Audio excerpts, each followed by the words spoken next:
ଥଣ୍ଡାକୁ ହାତ ପୁରା କୋଲାପ୍ସ ମାରି ଯାଉଛି, ସେଥିରେ ପଖାଳ ମାଡ଼। ଆଉ କ'ଣ ଦରକାର ଟିକେ କହିଲ? ପୁରା ଶାନ୍ତି, ଟୋଟାଲ ଉପରେ ଶାନ୍ତି। ପଖାଳ ତ ଏଇଦିନ ଖାଇବାକୁ ଭଲ ଲାଗେ ଆଉ। ବଢିଆ ବାସ୍ନା ହଉଛି ଭାତଟା। ଭାତ ରହିଗଲା ତ ଗୋଟେ ଦିନ। ନାଇଁ ମ କାଲି ପଖାଳ ହେଇଛି, ମୁଁ ତାକୁ ଟିକେ କାରସାଦି କରିଦେଇଛି, ତାକୁ ଟିକେ ଲୁଣ ପକେଇ ଦେଇଛି, ଏଇ ଆମ୍ବୁଲ ଗୋଟେ ପକେଇ ତାକୁ ଟିକେ ଘାଣ୍ଟି ଦେଇଛି, ଏପାଇଁ ଟିକେ ବାସ୍ନା ହଉଛି। ନହେଲେ ଶୀତ ଦିନେ 4-8 ଦିନ ରହିଲେ ବି ଆମ୍ବିଳା ହବନି। ତମେ ତରକାରୀ ଖାଇକି ପେଟ ଫୁଲ କରିଦିଅ।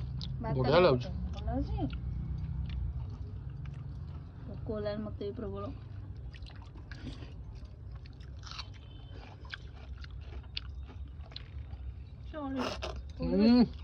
ବେଶୀ ଆମ୍ବିଳା କାହିଁ ଲାଗୁଛି ମ? ବଢିଆ ଲାଗୁଛି। ମାନେ ଭାତ ବେଶୀ ଆମ୍ବିଳା ଲାଗୁନି। ମିକ୍ସଚର ଚକଟା ଟିକେ ଲୁଣ ପଡିବ, କହିପାରୁନ? ପୁରା ମହୁ, ଏଇଟା ହିଁ ମହୁ। ଏ ଚିକେନ ମଟନ ଯୋଉ ନାଲିଆ ନାଲିଆ ଭାସୁଛି, ସେଗୁରା ମହୁ ନୁହଁ। ଯେତେବେଳେ ଖାଉନୁ ଆଉ କ'ଣ କହିବୁ, ଯେତେବେଳେ ମହୁ ଥିଲା। ହଉ ସେ ପୁରା ଗାଁ ଦେଶୀ ପିଲା ପୁରା ହେଇଯାଇଛନ୍ତି। ପୁରା କହିକି ତ ମନ ବୁଝେଇ ପାରୁଛି, ସେଇଟା ତ ବଡ କଥା।